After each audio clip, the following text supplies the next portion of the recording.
직원이 서류를 들여다보며 말했습니다. 이번 시술은 보험 적용이 돼도 본인 부담금이 최소 500만 원은 나옵니다.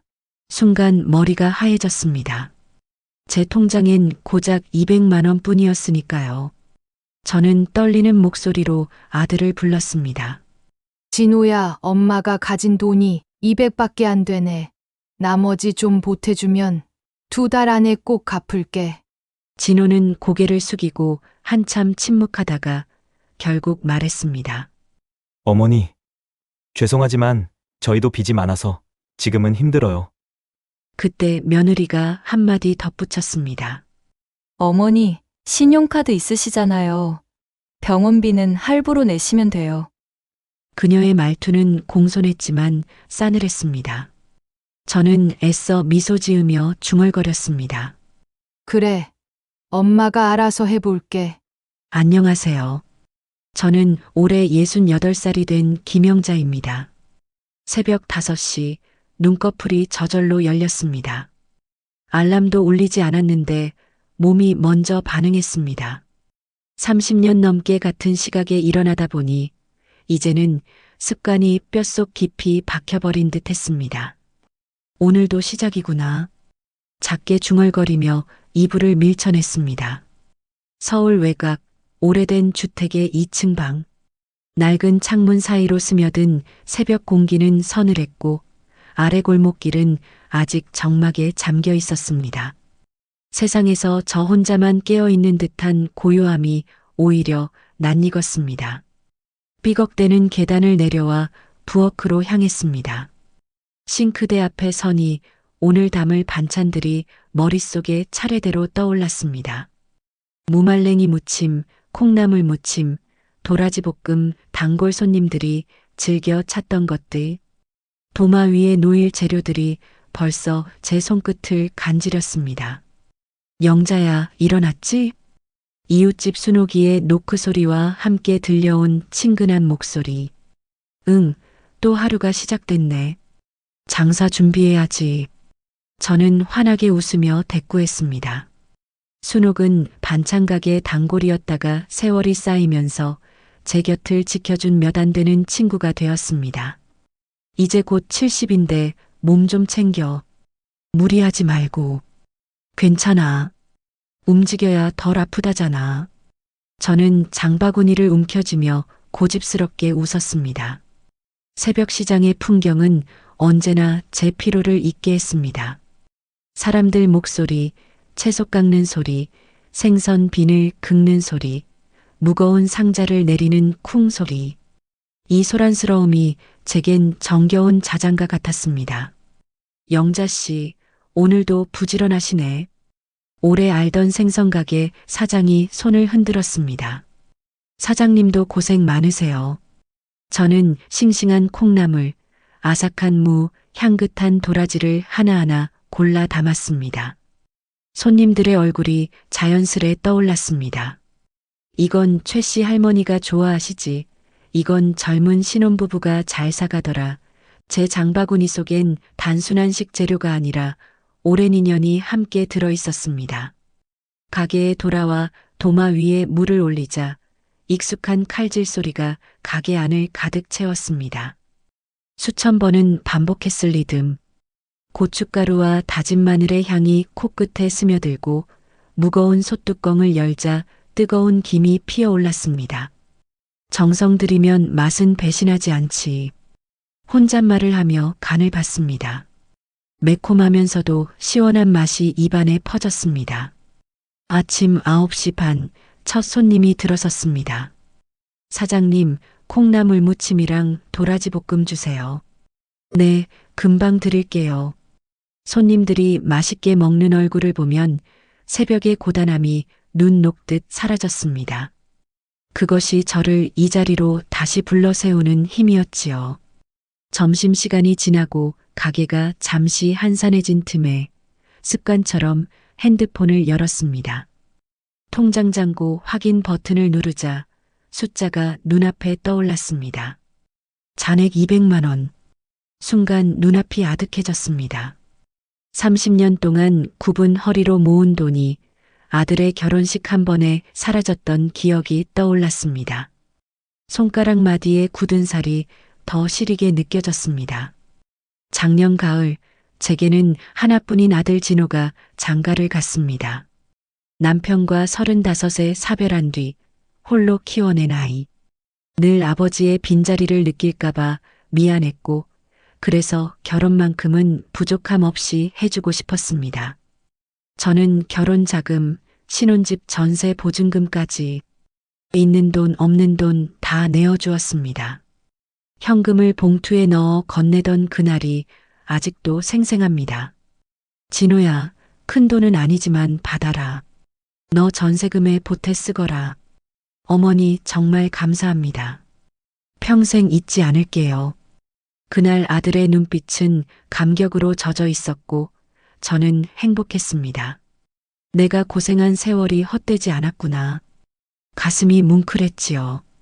진호가 어릴 땐 더 험했습니다. 겨울엔 손이 갈라져 피가 나도 시장에서 물건을 나르고 여름엔 땀에 절어도 반찬을 만들며 살아냈습니다.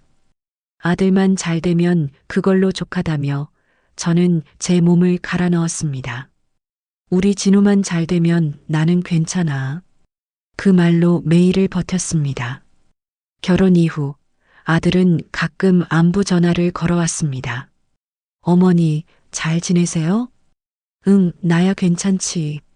너희는 어때? 저희도 잘 지내고 있어요. 몸 챙기세요. 짧은 대화였지만 저는 늘 고마웠습니다. 며느리와는 아직 서먹했지만 시간이 지나면 자연스레 가까워지리라 믿었습니다. 해가 기울 무렵 마지막 손님이 떠나고 가게는 고요해졌습니다. 도마를 닫고 냉장고에 반찬통을 차곡차곡 넣었습니다. 거울에 비친 제 모습은 예전보다 더 늙어 있었습니다. 눈가 주름이 깊게 패였고 머리카락도 반쯤은 희끗희끗. 그래도 아직 제 두 다리는 버텨주고 있었습니다. 아프지만 않다면 저는 이 일을 계속하고 싶었습니다. 내일은 뭘 만들어 볼까? 손님 얼굴을 떠올리며 메뉴를 고민했습니다. 집에 도착해 문을 열자 텅 빈 정막이 반겨왔습니다. 팔고 남은 반찬으로 간단히 저녁을 해결하고 TV를 켰습니다. 드라마 속에서는 온 가족이 모여 웃으며 식사하고 있었습니다. 나도 손주가 태어나면 저렇게 웃을 수 있으려나. 혼잣말을 내뱉으며 허전함을 삼켰습니다. 그 순간 가슴이 묵직하게 눌리며 숨이 가빠졌습니다. 손으로 가슴팍을 움켜쥐었습니다. 왜 이러지? 잠시 후 괜찮아졌지만 불길한 예감이 스쳤습니다. 그날 밤 달빛이 환히 비치는 창가에서 속삭였습니다. 내일도 새벽에 일어나야지. 또 하루가 기다리고 있네. 시계 초침이 똑딱이며 정막을 더 깊게 파고들었습니다. 저는 알지 못했습니다. 며칠 뒤 제 인생을 송두리째 바꿀 거대한 시련이 몰려올 거라는 사실을요. 그날 아침도 평소와 다르지 않았습니다. 새벽 5시에 일어나 반찬 재료를 챙기고 장바구니를 들고 시장으로 향했어요. 골목길은 아직 캄캄했지만 제 발걸음은 익숙했습니다. 오늘 콩나물이 참 싱싱하네요. 야채가게 사장님께 건넨 말에 사장님은 웃으며 대꾸했어요. 늘 부지런하시네요, 사장님. 그 평범한 아침이 제 인생을 송두리째 뒤흔들 줄은 몰랐습니다. 시장장을 보고 가게로 돌아오는 길에 이상한 기운이 스며들었어요. 가슴 한가운데가 돌덩이처럼 눌렸습니다. 숨이 깊이 들어오지 않았고 걸음을 멈춰서서 크게 들이마셔도 답답함은 가시지 않았습니다. 가게에 도착해 도마 위에 콩나물을 올렸는데 손에 힘이 실리지 않았습니다.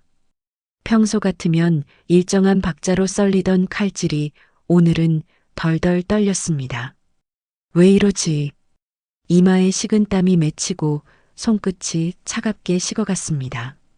점심시간이 가까워오자 통증은 더 심해졌습니다. 가슴에서 시작된 짓누름이 등 뒤로 퍼져나갔습니다.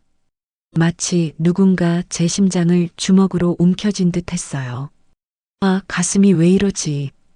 반찬통을 들던 손에서 힘이 빠졌고 통이 바닥으로 떨어지며 우당탕 소리를 냈습니다. 순간 세상이 빙글빙글 돌았습니다. 다리가 풀리며 몸이 앞으로 고꾸라졌습니다. 쿵! 흐릿한 의식 속에서 어렴풋이 제 이름을 부르는 소리가 들렸습니다. 영자야, 괜찮아? 순옥이의 다급한 목소리였습니다. 119 불렀어. 정신 놓지 마, 영자야. 그 목소리를 끝으로 제 의식은 완전히 끊겼습니다. 진호 애기 낳는 건 보고 가야 하는데 하는 마지막 생각이 스쳐 지나갔습니다. 비, 비, 비. 규칙적인 기계음이 귓가에 울렸습니다.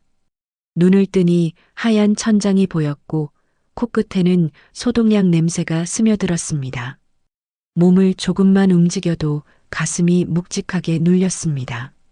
정신 드세요? 하얀 가운을 입은 의사가 제 곁에 서 있었습니다. 표정은 단호했습니다. 여기는 응급실이에요. 심장으로 가는 혈관이 막혀서 응급으로 오셨어요. 그 말은 머릿속에서 메아리처럼 울릴 뿐이었습니다.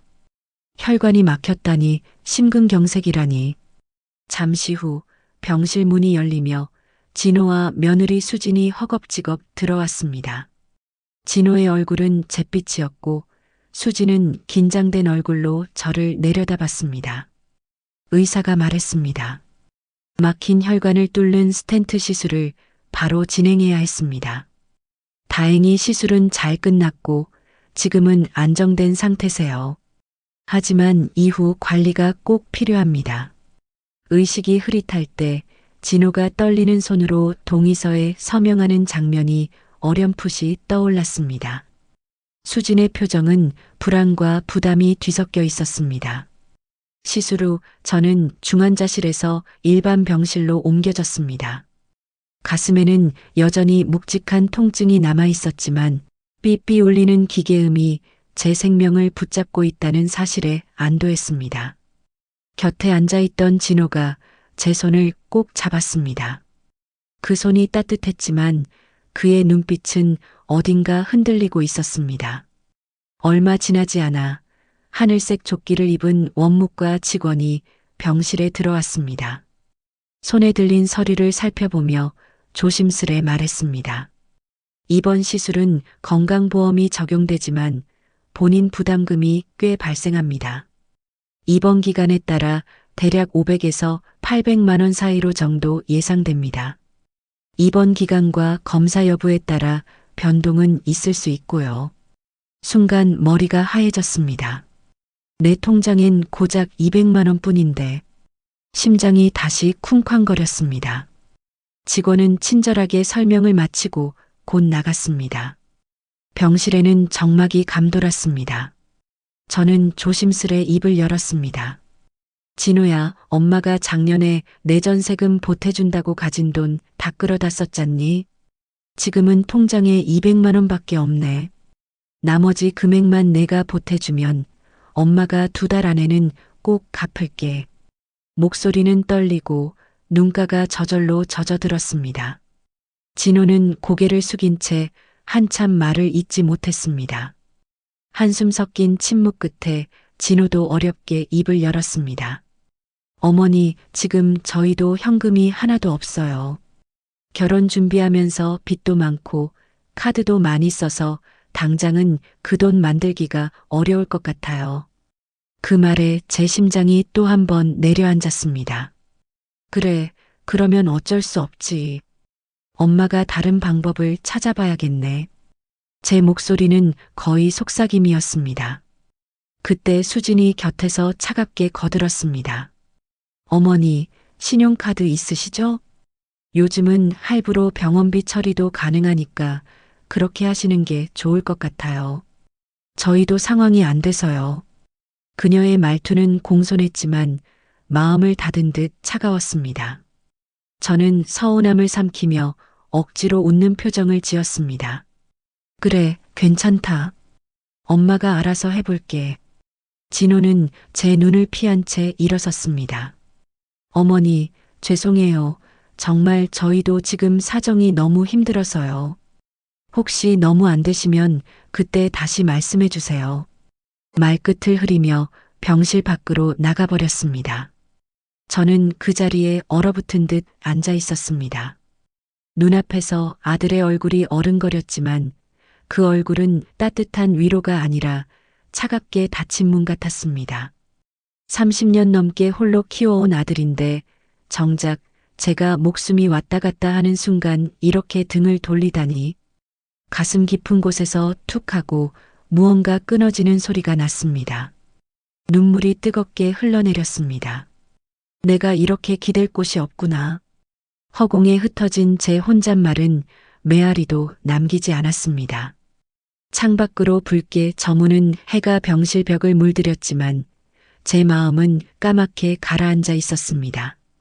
심장 박동 모니터 소리만이 적막한 병실을 채우며 제 마지막 자존심을 붙잡아주는 듯 울려 퍼졌습니다. 그날 밤 저는 알지 못했습니다. 더 큰 충격이 기다리고 있다는 것을, 그리고 그 충격이 제 인생을 완전히 바꾸어 놓으리라는 사실을. 형제도 없고 의지할 사람이라곤 아들 진호 하나뿐이었던 저는 막상 큰 돈을 빌릴 곳이 떠오르지 않았습니다. 머리를 싸매고 누워 있다가 문득 옆집 순옥이가 생각났습니다. 가장 가까이서 제 사정을 이해해 줄 사람이었으니까요. 저는 떨리는 손으로 전화를 걸었습니다. 순옥아, 나 좀 도와줄 수 있을까? 제 목소리는 이미 눈물이 섞여 있었습니다. 순옥이는 제 이야기를 끝까지 조용히 들어주었습니다. 제가 수술비가 급하다는 것, 빠른 시일 내에 꼭 갚겠다는 것까지 다 말했을 때 그녀는 단호하게 대답했어요. 영자야, 돈 걱정은 하지 마. 내가 낼게. 너 언제든 여유될 때 천천히 갚으면 돼. 그 말을 듣는 순간 제 눈에 눈물이 차올랐습니다. 순호가, 고마워, 정말 고마워. 말끝이 떨렸습니다. 잠시 후 병실로 달려온 순옥이는 제 손을 꼭 잡아주었습니다. 그 손은 따뜻했고 그 온기에 제 가슴이 벅차올랐습니다. 차갑게 외면하던 진호의 얼굴이 떠오르다가 이렇게 따뜻하게 다가와주는 순옥을 마주하니 눈물이 쏟아질 것 같았어요. 순옥이는 제 눈물을 닦아주며 부드럽게 말했습니다. 아들한테 너무 서운해하지 마. 요즘 애들도 먹고 살기 힘들잖아. 대신 피부치 없는 나 나중에 내가 필요할 때 내가 챙겨주면 돼. 그걸로 충분해. 저는 고개를 끄덕이며 손을 더 꼭 잡았습니다. 그래, 내가 평생 갚아도 못다 갚을 고마움이야. 순옥의 위로는 얼어붙은 제 마음에 스며드는 봄바람 같았습니다. 순옥이 가고 병실 침대에 누워 천장을 바라보며 생각했습니다. 평생 아들을 위해서 살았는데 참 덧없구나. 가슴 한편이 서늘했어요. 순옥 덕분에 태어날 수 있었고 퇴원길에도 제 곁을 지켜준 사람은 아들이 아니라 친구 순옥이었습니다. 평생 아들만 잘 되면 된다는 생각으로 버텨왔는데 이번 일을 겪고 나니 과연 제대로 살아온 건지 의문이 밀려왔습니다. 시간은 그렇게 한 달이 흘렀습니다. 몸은 차츰 회복됐지만 마음은 여전히 허전했습니다. 어느 주말 점심 저는 순옥이와 집에서 밥을 먹으며 소소한 이야기를 나누고 있었습니다. 그런데 순옥이가 핸드폰을 꺼내며 말했어요. 아참, 영자야. 이거 좀 봐봐. 뭔데? 우리 집 앞 부동산 사장님 딸이 가이드 일 하는 거 알지? 딸이랑 같이 유럽 여행 갔다고 사진을 올렸는데 순옥이는 잠시 머뭇거리더니 화면을 내밀었습니다. 이거 내 아들이랑 며느리 아니야? 내가 결혼식 때 봤던 얼굴이라 눈에 익더라고. 휴대폰 화면에는 파리 에펠탑 앞에서 찍은 사진이 떠 있었습니다. 밝게 웃는 여행객들 사이에서 낯익은 얼굴이 제 눈을 잡아 끌었습니다. 가까이 들여다본 순간 젓가락이 제 손에서 미끄러져 바닥에 떨어졌습니다. 사진 속에는 진호와 수진이 있었습니다. 그 옆에는 환하게 웃고 있는 중년 여성이 서 있었습니다. 바로 수진의 어머니, 진호의 장모님이었습니다. 세 사람은 환갑 축하드립니다라는 문구가 적힌 플랜카드를 들고 있었습니다. 순간 제 심장이 덜컥 내려앉았습니다. 내 수술비는 없다더니 유럽 갈 돈은 있었구나. 제 목소리가 떨렸습니다. 순옥은 당황한 눈빛으로 저를 살폈습니다. 영자야, 괜히 보여준 거 아니지? 괜찮아? 하지만 저는 휴대폰 화면만 응시했습니다. 눈앞이 아득해지고 가슴이 다시 답답하게 조여왔습니다. 순옥은 화면을 스크롤하며 캡션을 읽었습니다. 여기 글 보니까 어머니 환갑기념 유럽 여행 최고예요라고 써있네. 장모님 환갑 때문에 갔다고 확실히 나와 있네. 그제야 사진 속 장면들이 또렷이 다가왔습니다. 고급 레스토랑의 테이블 위에는 와인과 비싼 음식들이 즐비했고 사부인은 행복하게 웃고 있었습니다. 순옥이 낮은 목소리로 말했습니다. 유럽 여행 4명이서 가면 1,000만 원 단위는 우습게 들어. 이거 진호가 장모님 환갑 챙겨주려고 큰돈 쓴 거네. 그 말을 듣는 순간 가슴 속에서 뜨거운 것이 치밀어 올랐습니다. 분노였습니다. 나한테는 100만 원도 아까워하더니 제 목소리는 잠겨 있었습니다. 순옥은 한숨을 내쉬며 고개를 저었습니다. 너무하다 지엄마 수술비는 안 내주면서 장모 환갑엔 유럽 여행을 가다니. 제 머릿속에서 무엇인가 산산이 부서져 내렸습니다. 사진 속에서 행복하게 웃고 있는 진호의 얼굴은 제게 더 이상 아들이 아니라 낯선 남자 같았습니다. 눈물이 뺨을 타고 흘러내렸습니다. 진호야, 어떻게 이럴 수가 있니? 순옥은 제 등을 토닥이며 위로했지만 눈물은 멈추지 않았습니다. 30년 넘게 홀로 키워온 아들. 새벽마다 반찬을 만들던 손길. 추운 겨울날 떨면서도 학비와 생활비를 감당하던 시간. 결혼 준비금으로 전 재산을 털어줬던 순간까지 그 모든 세월이 한순간에 허무하게 느껴졌습니다. 내가 진호를 잘못 키운 걸까? 혼잣말이 흘러나왔습니다. 순옥은 단호히 말했습니다. 넌 잘못한 게 없어, 영자야. 내 잘못이 아니라 진호 잘못이야. 저는 힘없이 고개를 숙였습니다. 그래도 내 아들인데 내가 잘못 키운 거지. 자식이 뭐 마음대로 되겠어. 그 말이 제 가슴을 깊이 파고들었습니다. 순옥이 돌아간 뒤 저는 한참 동안 창밖만 바라봤습니다. 붉게 물든 노을이 하늘을 덮고 있었지만 제 마음은 까맣게 가라앉아 있었습니다. 그날 밤 잠은 오지 않았습니다. 천장을 바라보며 되뇌었습니다. 이제 어떻게 살아야 하지? 평생의 자랑이자 희망이었던 아들이 더는 제 곁에 없는 것 같았습니다. 하지만 한 가지는 분명했습니다. 이제는 진호에게 매달리지 않겠다. 제 안에서 무언가 단단하게 굳어지고 있었습니다. 그것이 분노인지 결심인지 아직은 알 수 없었지만 예전의 저로는 돌아갈 수 없다는 사실만큼은 뚜렷했습니다. 창밖 달빛이 방 한쪽을 차갑게 비추고 있었습니다. 시간은 야속하게 흘러갔습니다. 몸은 많이 회복되었지만 마음속 깊은 상처는 좀처럼 아물지 않았습니다. 진호와 며느리의 차가운 외면과 장모의 환갑 여행이 계속 겹쳐져 떠올라 가슴을 찔렀어요. 그 무렵 동네 곳곳에 새 현수막이 내걸렸습니다. 재개발 확정. 낡은 담벼락과 철문 위로 붙은 글자가 눈에 확 들어왔습니다. 아, 결국 확정이 났구나. 순간 오래전부터 이어져 온 동네의 소문이 현실이 되었다는 걸 실감했습니다.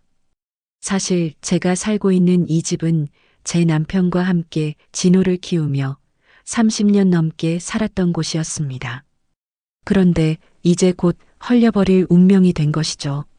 재개발 확정되면 안 팔고 있다가 진호 주려고 했는데 이제 그것 또한 소용없는 일이 되었구나. 집 대문을 열고 들어서니 오래된 벽지와 삐걱거리는 마룻바닥이 눈에 들어왔습니다. 남편이 웃으며 망치질하던 모습, 어린 진호가 마당에서 공을 차던 장면들이 주마등처럼 스쳐갔습니다. 이 집도 이제 역사 속으로 사라지겠구나. 감회가 밀려왔습니다. 그날 오후 저는 조심스럽게 동네 부동산에 들렀습니다. 사장은 저를 보자 반갑게 맞아주었습니다. 아이고, 영자 사장님. 많이 좋아지셨어요? 병원에 계셨다고 들었는데. 네, 이제 좀 괜찮아졌어요. 저는 잠시 머뭇거리다가 결국 물었습니다. 그런데 우리 집 대지 면적이면 지금 팔면 꽤 가격 받을 수 있을까요? 네, 요즘 분위기가 좋아요. 서울에 몇 곳 남지 않은 재개발 구역이라 시세가 많이 뛰었어요. 영자 씨 집은 두 채는 나오는 면적이라서 10억은 거뜬히 받으실 거예요. 완공 때까지 기다리시면 그 이상도 바라볼 수 있겠고요. 생각보다 큰 돈이었습니다. 그렇게 많이요? 네, 대지 면적이 넓으시잖아요. 한 채는 그냥 나오실 거고, 한 채는 조합원가로 분양 가능한 면적이세요. 부동산을 나서자 핸드폰이 울렸습니다. 발신자는 진호였습니다. 여보세요? 어머니, 잘 지내셨어요? 몸은 좀 어떠세요? 오랜만에 듣는 목소리였습니다. 응, 이제 좀 많이 좋아졌어. 다행이네요. 그런데 어머니, 진호의 목소리 톤이 살짝 바뀌었습니다. 왜 그러니? 기사 보니까 어머니 동네 재개발 확정됐다면서요? 알고 계셨어요? 역시나 제가 예상한 대로였어요. 응, 그런가 보더라. 어머니, 오늘 저녁 시간 되세요? 저랑 수진이가 찾아뵐게요. 같이 식사라도 하시죠. 수술 후 단 한 번도 먼저 연락하지 않던 애가 재개발 소식이 들리자마자 전화를 해오는 모습이 씁쓸했습니다. 그래, 알겠다. 저녁 7시 진호 부부가 집에 왔습니다. 손에는 과일 바구니와 보약이 들려 있었어요. 어머니, 많이 좋아지셨어요? 평소보다 훨씬 다정한 목소리였습니다. 응, 괜찮아. 거실에 앉아 과일을 깎아주며 무심히 물었습니다. 유럽 여행은 잘 다녀왔니? 순간 두 사람의 표정이 굳었습니다. 어떻게 아셨어요? 사진 봤어. 진호가 머리를 극적였습니다. 아, 그게 장모님 환갑이어서. 응, 그런 것 같더라. 저는 담담히 대꾸했습니다. 이미 며칠 전 눈물로 다 쏟아낸 뒤라 더 이상 화를 낼 힘도 없었으니까요. 잠시 침묵이 흐른 뒤 제가 먼저 물었습니다. 근데 진호야, 갑자기 무슨 일로 온 거냐? 진호가 며느리와 눈빛을 주고받더니 입을 열었어요. 아, 별건 아니고요. 어머님 집 재개발 확정 나면 대지 면적이 커서 집 2개는 나오지 않으세요? 일단 팔지 말고 완공 때까지 기다리시면 돈이 꽤 나올 것 같아서 말씀드리려고요. 역시나 목소리 톤이 갑자기 달라졌습니다. 재개발 완공이 되려면 몇 년 아니 10년 이상이 걸릴지도 모르는데 그때까지 제가 살아있을지도 모르죠. 아들과 며느리의 속셈이 뻔히 보였습니다. 어머님 생각은 어떠신지 궁금해서요. 글쎄, 아직 생각해보지 못했어. 며느리가 끼어들었습니다. 어머니, 일단 들고 계세요. 위치가 좋아서 미래 가치가 꽤나 돼요. 내가 알아서 잘 생각해보마. 혹시 벌써 파실 생각인 건 아니시죠? 내가 팔고 다 써버릴까봐 그게 걱정이구나. 이제야 속내가 드러났습니다. 진호가 목소리를 더 낮췄어요. 어머니는 당장 눈앞에 돈만 생각하시고 파시고 싶으실 수도 있으세요. 내가 살면 얼마나 살겠니? 내가 알아서 할 테니 신경들 끄도록 하거라. 어머니, 그렇게 간단한 문제가 아니에요. 제 가슴 속에서 뜨거운 것이 끓어올랐습니다. 엄마 심장 수술에 수술비 몇백은 어렵다고 난색을 표하던 그들이 제가 집을 당장 팔고 현금화해서 다 쓸까봐 전전긍긍해하는 모습을 보니 분노가 치밀었습니다. 진호야, 네 어머니, 너희 장모님 모시고 간 유럽 여행 얼마나 들었니? 갑작스러운 질문에 진호의 얼굴이 굳었습니다. 그게 왜 갑자기 그 얘기를? 대답해봐. 그냥, 그건 오래전에 예약한 거기도 하고 해서 얼마 안 들었어요. 진호가 우물쭈물하자 제가 손등을 꽉 쥐었습니다. 핏줄이 붉어져 나왔습니다. 그렇게 큰 돈은 장모님이에 아무렇지 않게 쓸 수 있으면서 엄마 수술비 몇백 모자라는 건 못 빌려준다고 했지? 어머니, 그건 상황이 달랐잖아요. 갑자기라 준비가 안 됐던 거고. 이제 내 인생은 분리해서 살기로 했다. 목소리가 떨렸습니다. 분노를 억누르려 했지만 더 이상 참을 수 없었어요. 며느리가 변명했습니다. 어머니, 여행은 어쨌든 저희가 자식된 도리를 해야 하니깐. 그 말은 제 가슴에 비수를 꽂았습니다. 자식된 도리? 너희 말대로라면 나는 도리받을 자격조차 없는 모양이구나. 제 목소리가 점점 커졌습니다. 어머니, 수진이가 그런 뜻으로 말한 건 아니고요. 진호가 말렸지만 소용없었어요. 그만하자. 당분간 너희 얼굴 보고 싶지가 않구나. 한계점을 넘었습니다. 그동안 참고 참았던 감정이 터져 나왔어요. 너희는 이제 너희 살길 살 거라. 진호와 며느리가 깜짝 놀랐습니다. 어머니, 이제까지는 아무 말씀 없으셨잖아요. 갑자기 이렇게 화내시면 생각이 있으면 너희가 먼저 와서 사죄했겠지. 이렇게 재개발 소식 떨어지자마자 뭐 떨어질 거 없나 찾아오는 게 아니라 그동안 참고 있었던 모든 것들이 한꺼번에 쏟아져 나왔습니다. 엄마는 내가 애비 없는 자식 소리 듣지 않게 하려고 평생을 바쳤다.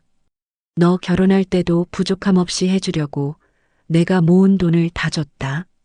그런데 내가 이렇게 불효를 하는 게 맞니? 목소리가 갈라졌어요. 어머니, 저희가 뭘 그렇게 불효를 저질렀나요?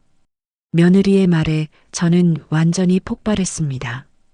그만해라. 당분간 너희 얼굴은 보고 싶지 않구나. 손이 덜덜 떨렸어요. 당장 나가. 내 집에서 나가라고. 어머니, 나가. 다시는 내 앞에 나타나지 마. 진호가 일어섰습니다. 어머니, 후회 안 하시는 거죠? 후회는 내가 아니라 너희가 하게 될 거다. 수진이 마지막까지 매섭게 말했습니다. 저희를 무슨 돈이나 노리고 오는 그런 거지 취급하시는 거 잊지 않을 거예요. 있던지 말던지 다시는 내 눈앞에 나타나지 말거라. 문이 쾅 닫혔습니다. 거실이 조용해졌어요. 저는 소파에 주저앉았습니다. 손이 아직도 떨리고 있었어요. 천하의 나쁜 놈들. 하지만 후회는 없었습니다. 오히려 속이 시원했어요. 그동안 참았던 모든 것을 다 쏟아냈거든요. 창밖으로 밤이 깊어가고 있었습니다. 달빛이 거실을 하얗게 비추고 있었어요. 이제 나만의 삶을 살아보자. 그렇게 마음먹었습니다. 내일부터는 다른 삶이 시작될 거예요. 아무도 위하지 않는 오직 저만을 위한 삶 말이에요. 저는 결국 제 집을 내놓았습니다.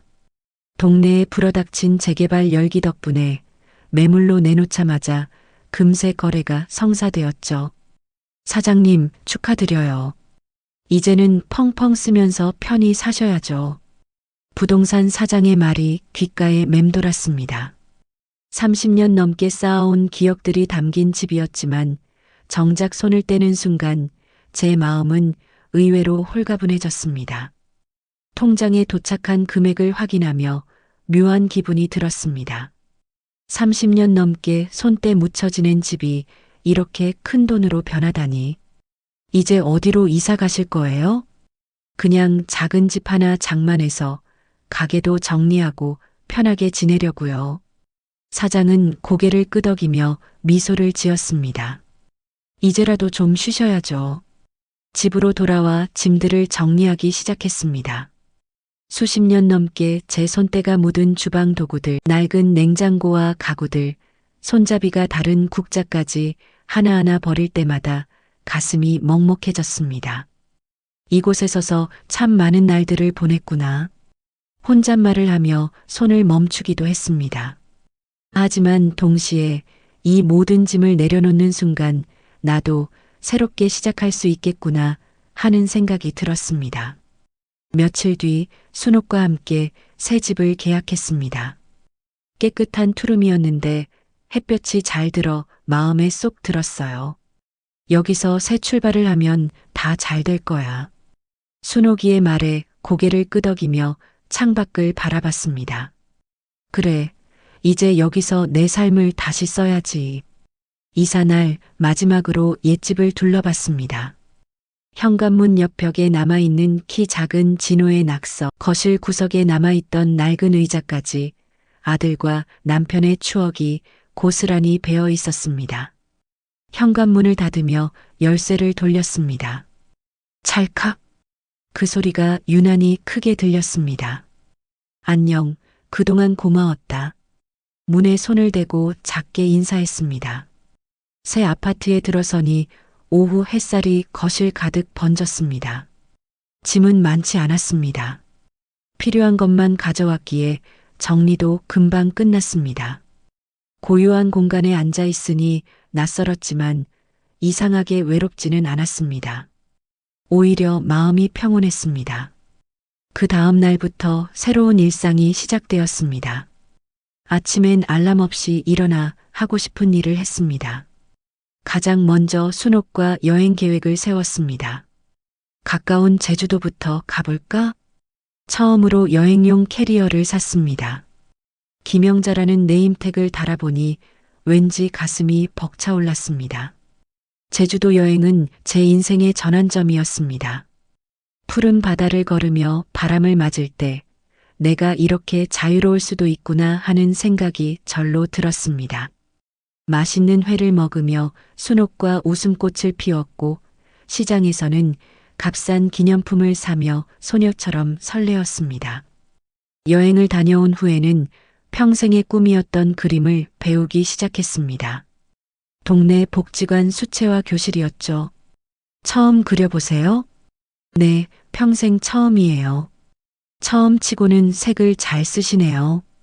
붓을 잡고 종이에 물감을 칠하는 순간 제 마음도 물들어갔습니다. 서툴지만 그림이 완성될 때마다 뿌듯했습니다. 복지관에서는 새로운 친구들도 만났습니다. 영자 씨, 오늘 점심 같이 드실래요? 좋죠. 나이, 자식 걱정 없이 그냥 웃고 떠드는 시간이 그렇게 즐거울 수가 없었습니다. 함께 계모임도 만들고 부산 경주 강릉으로 여행을 다녔습니다. 가끔 진호가 전화를 걸어왔지만 저는 받지 않았습니다. 어머니, 어디 계세요? 제발 연락 좀. 문자가 와도 지워버렸습니다. 몇 달이 지나자 연락마저 끊겼습니다.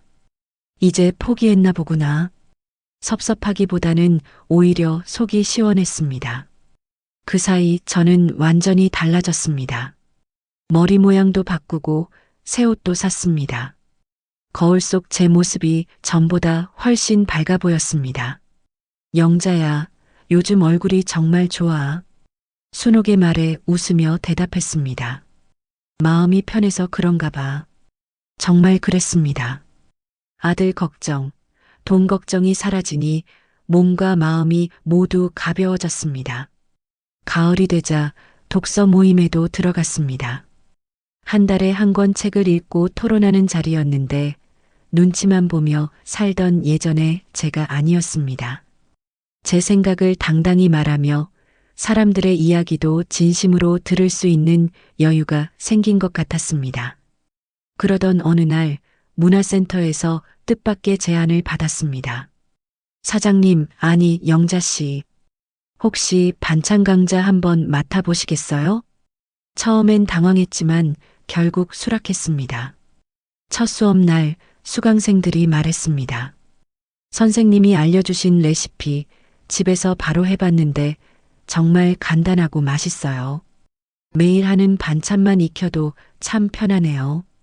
그 순간 제 귀에 익숙지 않은 호칭이 들렸습니다. 선생님, 평생 사장님이라 불리던 제가 처음으로 선생님이라 불린 순간이었죠. 가슴 한쪽이 뜨겁게 차올랐습니다. 그렇게 어느덧 1년이 흘렀습니다. 따스한 봄날 오후, 저는 새집 거실 창가에 앉아 있었습니다. 창문 너머로 벚꽃이 흐드러지게 피어 있었고 바람에 꽃잎이 흩날렸습니다. 정말 평화롭구나. 혼잣말을 하며 미소 지었습니다. 차에서 퍼져나오는 향긋한 김이 코끝을 간지렸고 입안 가득 달콤한 맛이 퍼졌습니다. 내가 잃은 건 배신한 자식이지만 되찾은 건 내 인생이야. 차를 한 모금 머금자 달콤한 향이 입안 가득 퍼졌습니다. 이제 저는 누구의 어머니, 누구의 아내가 아니라 그저 저 자신으로 살아가고 있었습니다. 책상 위에는 다음 주 강릉 여행 계획표가 놓여 있었고 함께 갈 친구들의 이름이 적혀 있었습니다. 내일은 또 무엇을 할까? 가슴이 두근거렸습니다. 매일이 새롭고 즐거웠고 창밖 햇살은 더욱 따뜻하게 제 얼굴을 비췄습니다. 70을 앞둔 저의 새로운 인생은 이제 막 시작된 것이었습니다. 긴 이야기 들어주셔서 감사합니다. 저는 평생을 아들 하나만 바라보며 제 삶을 다 바쳐 헌신해 왔습니다. 그런데 결국 제 자식도 제 짝 만나니 제게 몇백만 원 내어주는 것도 아까워하더군요. 그 순간 깨달았습니다. 이제는 그렇게 희생만 하며 살지 않겠다고요. 남아있는 동안은 하고 싶은 거 다 하면서 제 인생을 살아보려 합니다. 여행도 하고 그림도 그리고 새로운 친구들과 웃으면서 말이죠. 여러분은 어떻게 생각하시나요? 저처럼 뒤늦게라도 제 삶을 찾으려는 제 선택, 잘한 걸까요? 댓글로 따뜻한 응원과 생각 남겨주시면 제게 큰 힘이 될 것 같습니다. 삶의 한 페이지에 새겨진 이야기, 우리들의 이야기방에서 오늘도 진심을 전했습니다.